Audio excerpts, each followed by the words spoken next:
Donald ટ્રમ્પે ભારત પાકિસ્તાનના operation સિંદૂર પરના પોતાના નિવેદનોથી આખી દુનિયામાં ચર્ચામાં આવે છે. તો આ દરમિયાન ટ્રમ્પે આઈફોન ઉત્પાદક કંપની એપલને ભારતમાં પ્લાન્ટ ન સ્થાપવાની સલાહ આપી છે, પરંતુ એપલ કંપની ડોનાલ્ડ ટ્રમ્પના નિવેદનને નકારી કાઢ્યું છે તેવું જાણવા મળી રહ્યું છે.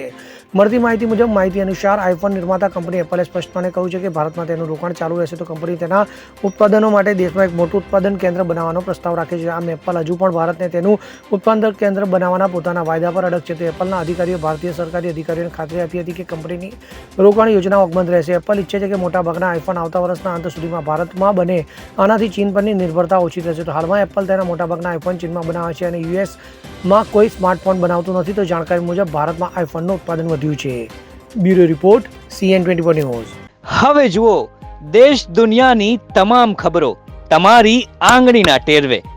ઉઠાવો મોબાઈલ અને ગૂગલ પ્લે સ્ટોર પરથી ડાઉનલોડ કરો અમારી CN24 ન્યૂઝ મોબાઈલ એપ.